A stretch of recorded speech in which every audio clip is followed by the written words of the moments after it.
നമ്മുടെ അഭിഷേക് ജയദീപ് അവിടെ ഉണ്ട് എന്ന് ഇപ്പോഴാണ് അറിഞ്ഞത് കേട്ടോ. അതങ്ങനെയാണ്, പുള്ളി അവിടെ ഉണ്ട് എന്ന് അറിയിക്കാൻ ഇടയ്ക്കിടയ്ക്ക് മറ്റേ അഭിഷേകിന്റെ മണ്ടയ്ക്കും പിന്നെ നന്ദനയുടെ മണ്ടയ്ക്കും ഒക്കെ വെറുതെ കയറും. അതല്ലാതെ സ്വന്തം സ്ഥാനം അതിനകത്ത് ഉറപ്പിക്കാൻ ജയദീപിനെ കൊണ്ട് ഒരാഴ്ചയായിട്ടും സാധിച്ചിട്ടില്ല. ഇടയ്ക്കിടയ്ക്ക് ഇങ്ങനെ ഒരു ബോംബ് പൊട്ടിച്ച് ഞാൻ ഇവിടെ ഉണ്ട് എന്ന് അറിയിക്കും. അതിൻ്റെതായ ഒരു ഫ്രസ്ട്രേഷനും പുള്ളിക്കുണ്ട്. ഈ സീസണിലെ റിയാസ് സലീം ആവാൻ വന്നിട്ട് ഒരാഴ്ച കൊണ്ട് ഗെയിമും കയ്യിൽ നിന്ന് പോയി സൈഡുമായി. നമുക്ക് ലൈവ് അപ്ഡേറ്റുകളിലേക്ക് പോവാം. നോറ കരയരുത് എന്നോ മറ്റോ അഭിഷേക് എസ് പറഞ്ഞിട്ടുണ്ടായിരുന്നു മുമ്പ് എപ്പോഴും. അതിനെ റെഫറൻസ് ചെയ്ത് അഭിഷേക് എസ് വീണ്ടും പറയുന്നുണ്ട്, സംസാരിക്കുന്നുണ്ട് നോറയുടെ അടുത്ത്. വാഷ്റൂമിൽ പോയിരുന്ന് കരയാനോ മറ്റോ പറയുന്നു. അപ്പോ വോക്കിസ്റ്റ് ആയിട്ടുള്ള ഈ മരമണ്ടൻ അപ്പുറത്തിരിപ്പുണ്ട്.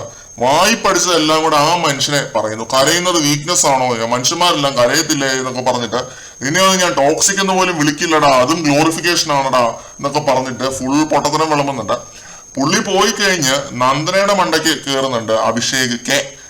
നിന്നെ അടിച്ച് നിന്റെ 32 പല്ല് ഞാൻ താഴെ ഇടും എന്നൊക്കെ പറയുന്നുണ്ട് നന്ദനയുടെ അടുത്ത്.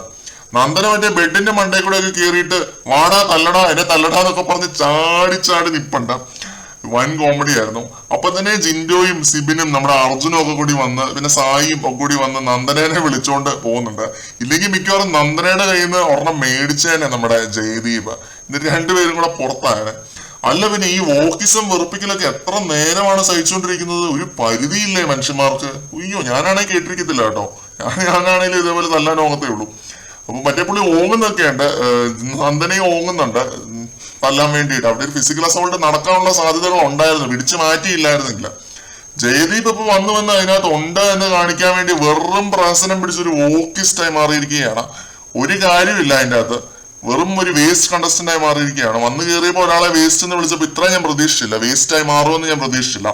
തുടക്കത്തിൽ തോന്നിയ ആ ഒരു ഇഷ്ടമൊന്നും ഇപ്പൊ തോന്നുന്നതേ ഇല്ല ഒട്ടും. ഗെയിമൊക്കെ മൊത്തത്തിൽ കയ്യിൽ നിന്ന് പോയി ഇരിക്കുകയാണ്. നന്ദന കളിക്കുന്നുണ്ട് പുള്ളിയേക്കാൾ ബെറ്റർ ആയിട്ട്. അതാണ് എന്റെ അഭിപ്രായം. മറ്റൊരു ലൈവ് അപ്ഡേറ്റുമായിട്ട് നമുക്ക് വീണ്ടും കാണാം.